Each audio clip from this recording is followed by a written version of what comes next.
कई संविधान के ज्ञाताओं ने, देश के वरिष्ठ अधिवक्ता और संविधान के विशेषज्ञ कपिल सिब्बल जी ने, पीडीटी आचार्य जी ने और तमाम लोगों ने ये साफ कर दिया है कि जिन 7 लोगों ने आम आदमी पार्टी को तोड़कर भारतीय जनता पार्टी में विलय करने का फैसला लिया है, उनकी सबकी सदस्यता खत्म होगी, रद्द होगी, समाप्त होगी। यह बहुत साफ तौर पे। और कल तो मैं एक टीवी चैनल देख रहा था, वहां पे एक एनडीए के घटक दल से जुड़े हुए अधिवक्ता ने कहा सुप्रीम कोर्ट के कि नहीं भाई, इनकी मेंबरशिप तो जाएगी। तो सभी विशेषज्ञों से बातचीत करके, सिब्बल साहब की राय लेके, मैंने राज्यसभा के सभापति और देश के माननीय उपराष्ट्रपति महोदय को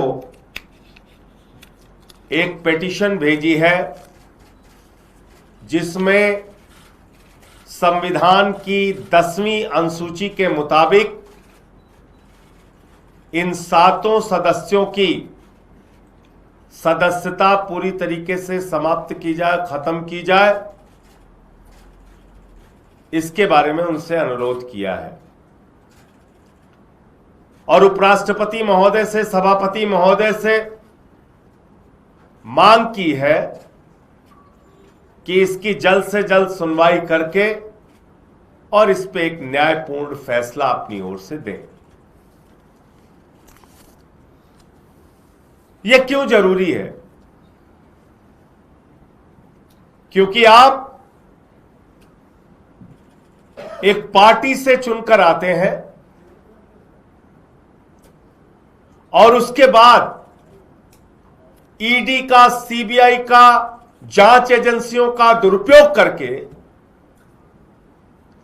आपको तोड़ा जाता है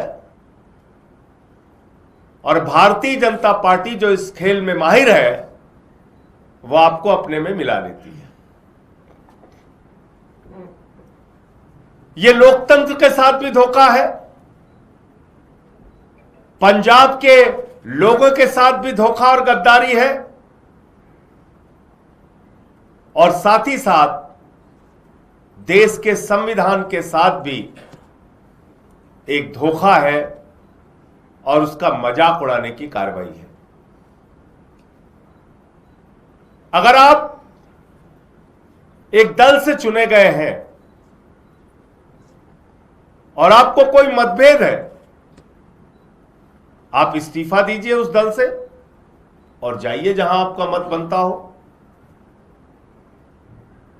लेकिन आप उसी पार्टी के एमएलए से चुने गए हैं जिसको आज बुरा भला कह रहे हैं आप। तो इसलिए इस याचिका से चेयरमैन साहब जल्द फैसला देकर इनकी सदस्यता रद्द करेंगे, ऐसी मैं उम्मीद करता हूं, ऐसा मैं भरोसा करता हूं। इस मामले में सर्वोच्च न्यायालय के भी कई निर्णय हैं जो स्पष्ट करते हैं कि कैसे इनकी सदस्यता जा सकती है, और संविधान की 10वीं अनुसूची में भी साफ तौर पे लिखा गया है कि इस प्रकार की किसी भी तोड़फोड़ की इजाजत भारत का संविधान नहीं देता है। मुझे इतनी बात कहनी थी। आपका कोई प्रश्न हो आप पूछ सकते हैं। सर, आपने कपिल सिब्बल का जिक्र किया, लेकिन उन्होंने इस बात की तरफ भी इशारा किया कि आप ठीक है पिटीशन दायर करें, फिर मामला कोर्ट में जाएगा, कहीं से भी आपको वो इंसाफ मिलने वाला नहीं। बात उन्होंने कल कही, पूरा प्रोसेस उन्होंने बताया अपनी प्रेस कॉन्फ्रेंस में कि कब क्या, किस मौके पे क्या होगा। तो ये आप क्या कोई मांग आपने बताने की है कि इसका जल्द निपटारा किया जाए, तो आपको लगता है कि इसका जल्द निपटारा होगा? देखिए, जिन मामलों में निपटारा नहीं हुआ, कई ऐसे भी उदाहरण है कि उसमें कोर्ट के फैसले आए। याद कीजिए उत्तराखंड के मामले में क्या हुआ, याद कीजिए अरुणाचल के मामले में क्या हुआ। जब वहां इस प्रकार की तोड़फोड़ की गई थी, सुप्रीम कोर्ट ने फैसला भी दिया था। कई बार विलंब होने से निराशा जरूर होती है, लेकिन अब उसकी लड़ाई लड़ेंगे, कानूनी लड़ाई लड़ेंगे। जो एक संविधान की बात है उसको तो सबको मानना पड़ेगा, सबके ऊपर लागू होता है। सर, ऐसे रूमर्स हैं कि पंजाब के एमएलए जो है वो राघव चड्ढा के टच में हैं और पार्टी शिफ्ट करने का प्लान कर रहे हैं, बीजेपी में जाने का प्लान कर रहे हैं, तो इस पर आप क्या करेंगे? देखिए, इस प्रकार के र्यूमर और इस प्रकार की झूठी खबरें भारतीय जनता पार्टी के द्वारा प्रचारित की जाएंगी, राघव चड्ढा और बाकी लोगों के द्वारा भी प्रचारित की जाएंगी। पूरे पंजाब में इन लोगों का विरोध हो रहा है, इन लोगों के खिलाफ जनता सड़कों पे है, नारेबाजी कर रही है। पार्टी के साथ धोखा देने के लिए, पंजाब के साथ धोखा देने के लिए इनके खिलाफ वहाँ जन भावना है। और दूसरी बात, अभी तो खुद इनकी सदस्यता खत्म होने वाली है, तो अपनी सदस्यता खत्म कराने के लिए कौन सा एमएलए इनके साथ जाएगा? कौन जाएगा? राजनीति में तो इतनी समझ सब लोग रखते हैं। तो इसलिए ये एक झूठा प्रचार है, एक भ्रम फैलाने की कोशिश है, इसके अलावा कुछ नहीं है। राघव चड्ढा ने शीश महल 2 पे जो सवाल उठाया है उस पे आप कोई? ये तो कल की शायद प्रेस कॉन्फ्रेंस में आप नहीं थी, और अब तो तमाम हैंडल्स ने इसको वेरीफाई भी किया है कि वो एक फेक तस्वीरें थीं जो प्रवेश वर्मा ने जारी की। और कल भी हमने साफ तौर पे कहा था, आज भी कह रहा हूं कि भारतीय झूठा पार्टी के झूठ में जो लोग भी शामिल हैं उनके खिलाफ डिफेमेशन की मानहानि की कार्रवाई की जाएगी। और आज फिर दोहरा दे रहा हूं कि मैं एलजी महोदय से, मुख्यमंत्री रेखा गुप्ता जी से और प्रवेश वर्मा जी से कहना चाहता हूं, उनको चुनौती देता हूं कि आप लोग अपने अपने घर जनता के लिए खोल दीजिए। अरविंद केजरीवाल जी भी अपना घर जनता के लिए खोल देंगे और दूध का दूध पानी का पानी हो जाएगा। मीडिया वाले भी पहुंच के देख लेंगे किसका घर कितना आलीशान है, पता चल जाएगा। इसलिए ऐसी झूठे तस्वीरें जारी करना, ऐसा फ्रॉड करना, ये बीजेपी को इसमें महारत है। प्रवेश वर्मा ने वही काम किया है, तो उनके खिलाफ मानहानि का मामला, और जो भी लोगों, जिन चैनलों ने भी इस झूठी तस्वीर को दिखाया है, उनके खिलाफ भी कार्रवाई करने का काम हम लोग करेंगे।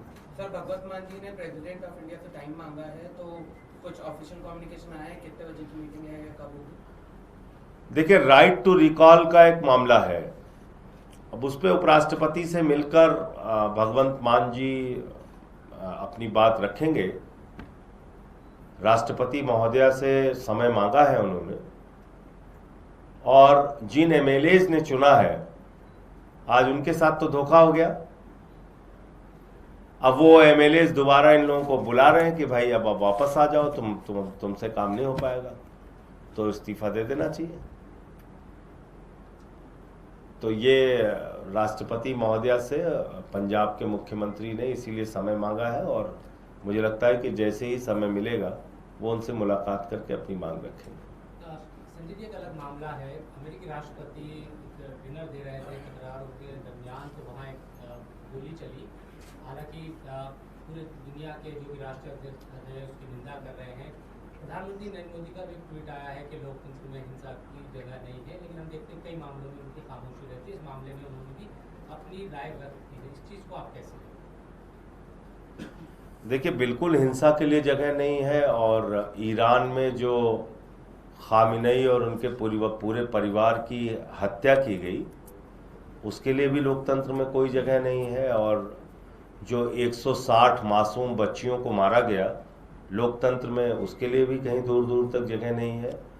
और जो अलग अलग देशों पे कब्जा करके वहाँ के राष्ट्रपतियों को गन पॉइंट पे उठाया जा रहा है, वेनेजुएला के राष्ट्रपति और उनकी पत्नी को, या जिस तरह से मानवता को कुचला जा रहा है, ख़त्म किया जा रहा है, फ़िलिस्तीन में बच्चे छोटे छोटे रोटी और पानी के लिए तरस रहे हैं, उनका कत्लेआम हो रहा है, तो इसकी मान्यता अमेरिका और इजराइल को किसने दी?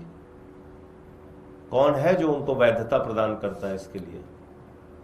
तो आपके पास ताकत है, परमाणु शक्ति है आप, और आपके पास आर्थिक शक्ति है और आपके पास सैन्य शक्ति है, तो आप उसका दुरुपयोग करके पूरी दुनिया को तबाह कर देंगे। और क्या बोला था ट्रंप साहब ने? ईरान को नक्शे से मिटा देंगे, खत्म कर देंगे। तो ये हिंसा नहीं है, ये हिंसा को बढ़ावा देना नहीं है। आप बाकी सब कुछ छोड़ दीजिए, भारत के संदर्भ में मैं बोल रहा हूं। आप हमारे नागरिकों को हाथ में हथकड़ी और पैर में बेड़ी बांध के भेजते हैं, पूरे देश को अपमानित करते हैं। और इतना ही नहीं, भारत के प्रधानमंत्री मोदी जी, हालांकि ये तो अपनी शर्म बेच चुके हैं, शर्म हया सब बेच चुके हैं नरेंद्र मोदी जी। इनको तो शर्म ही नहीं आती, भारत की इज्जत इन्होंने मिट्टी में मिला दी है। इनको क्या बोला उसने? तुम्हारा कैरियर खत्म कर देंगे। मोदी जानता है कि मैं उसका कैरियर खत्म कर सकता हूं, फिर भी कुछ नहीं बोले नरेंद्र मोदी जी। 100 से ज्यादा बार बोल चुका कि मैंने इसको धमकाया और इससे ट्रेड डील की धमकी दी, ऑपरेशन सिंदूर रुकवा दिया, सीज फायर करा दिया, फिर भी नहीं बोले नरेंद्र मोदी जी। और सबसे ज्यादा यह हिंदुस्तान के एक एक व्यक्ति के लिए अपमानजनक बात है। 140 करोड़ लोगों का देश है भारत, दुनिया का सबसे बड़ा लोकतंत्र है भारत। हम अलग अलग भाषा, अलग अलग क्षेत्र, अलग अलग जाति, अलग अलग धर्म के लोग एक साथ मिलकर रहते हैं। विविधता में एकता हमारी विशेषता है। और ऐसे देश को ट्रंप नरक कह रहा है, फिर भी नहीं बोले नरेंद्र मोदी जी। कभी डांटता है, रूस से तेल मत लो, जी हुजूर। चल भाई ईरान से मत ले, जी हुजूर। आपने भारत की इज्जत को मिट्टी में मिला दिया है और आज ट्वीट कर रहे हो लोकतंत्र में हिंसा के लिए कोई जगह नहीं है। 160 बच्चियों पे क्यों नहीं ट्वीट किया मोदी जी ने? क्यों नहीं ट्वीट किया? भारत को नरक बोला गया। इस देश के 140 करोड़ लोग नरक में रहते हैं, हम लोग नरक में रह रहे हैं। बताइए, एक शब्द भारत के प्रधानमंत्री के मुंह से निकला हो, बताइए आप। इनका एक नेता है राम माधव, उसका बयान मैं सुन रहा था, कह रहा था बताओ और कैसे बिछ जाऊं आपके आगे, बताओ क्या क्या कैसे कैसे गुलामी करनी है। आपने कहा रूस से तेल ना खरीदो, हमने खरीदना, तो स्वीकार कर रहा है, अमेरिका में बैठ के स्वीकार कर रहा है। तो ये गुलाम सरकार और गुलाम पार्टी है, इनकी मानसिकता गुलामी वाली है। इन्होंने देश की प्रतिष्ठा को अंतर्राष्ट्रीय स्तर पे पूरी तरीके से समाप्त करने का काम किया। और हमारे प्रधानमंत्री की कोई विदेश नीति नहीं है, सिर्फ एक विदेश नीति है, ही खीकी ही खीकी, ही खीकी विदेश नीति। जब किसी विदेश के प्रधानमंत्री या राष्ट्रपति से मिलते हैं तो हम लोग सोचते हैं कि उस देश से क्या समझौता हुआ, इसके बारे में बताएंगे। पता चलता है ही खीकी ही खीकी, यही चल रहा है देश में। और सारा का सारा गुणगान करने वाले इनके भक्त अंधभक्त लगे रहते हैं इसी काम में। तो ट्रंप के ऊपर तो नहीं, आगे पीछे जहां भी हमला हुआ हो, तो हम तो पूरी तरीके, हम तो गांधी के देश, हम तो हर प्रकार की हिंसा के खिलाफ हैं। लेकिन हम सिलेक्टिव तरीके से हिंसा को डिफाइन नहीं कर सकते। हम सेलेक्टिव तरीके से हिंसा को नहीं डिफाइन कर सकते कि भारत में आए हुए हमारे मेहमान 100 नौसैनिक ईरान के मार दिए जाएं, तब प्रधानमंत्री को उसमें हिंसा नहीं दिखेगी। तब अमेरिका ने हिंसा किया ये नहीं दिखेगा उनको। हमारे मेहमान मार दिए जाए, मोदी नहीं बोलेंगे। अरे कुछ हिम्मत दिखाओ, स्पेन जैसा देश बोल रहा है ट्रंप के खिलाफ, इटली जैसा बोल रहा है देश ट्रंप के खिलाफ। आप दुनिया के सबसे बड़े लोकतंत्र के प्रधानमंत्री हो यार, थोड़ी हिम्मत दिखाओ। इतना क्या दब्बू बनना, भीगी बिल्ली बनना है। इनका एक पुराना इंटरव्यू चलता है, कुछ भी भारत में होता है हमारे मंत्री अमेरिका पहुंच जाते हैं, ओबामा ओबामा ओबामा। आप क्या कर रहे हो? दिन रात ट्रंप ट्रंप ट्रंप की माला जप रहे हो। और यहां केजरीवाल के गर्दन कैसे कुचलना है, ममता बनर्जी का गर्दन कैसे कुचलना है, कैसे लतिया देना है, कैसे उनके साथ सड़क छाप भाषा बोलना है, कैसे हिंदुस्तान की विपक्षी पार्टियों को तोड़ तोड़ के खत्म करना है, इसके सब में आपका दिमाग बहुत तेजी से काम करता है। थोड़ी बहादुरी उन लोगों के सामने भी दिखाओ।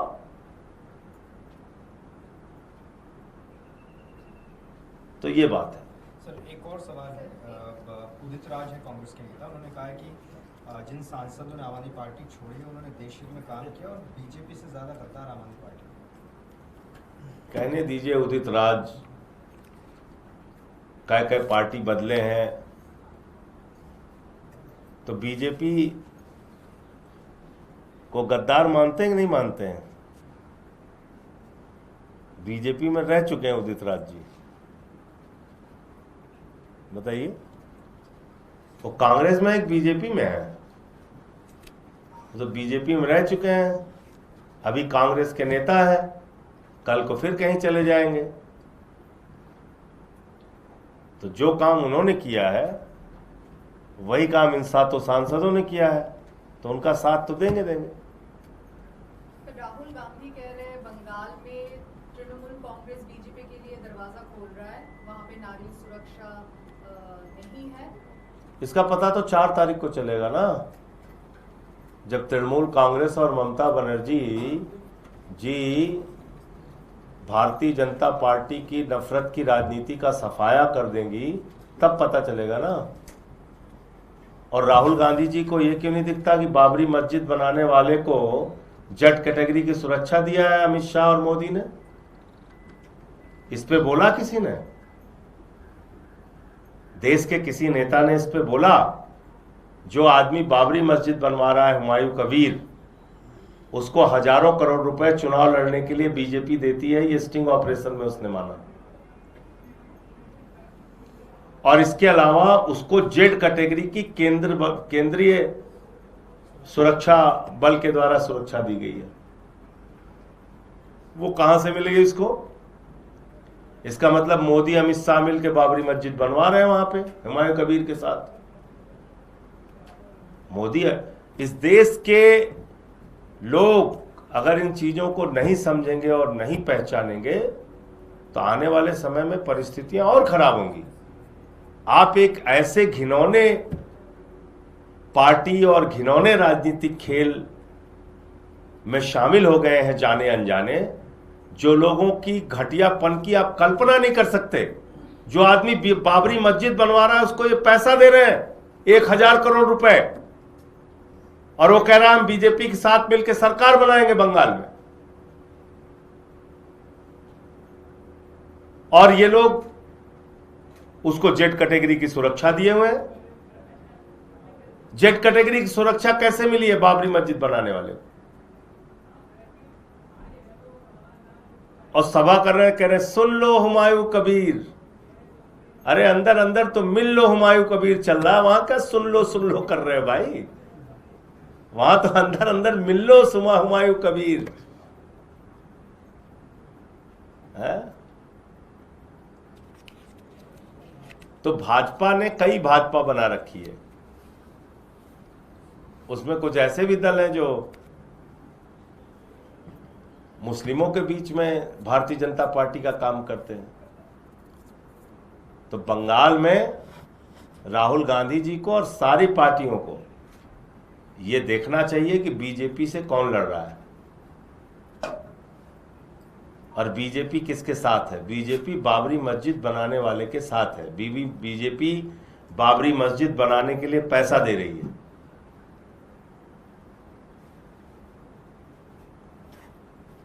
बीजेपी बाबरी मस्जिद बनाने वाले को जेड कैटेगरी की सुरक्षा दे रही है।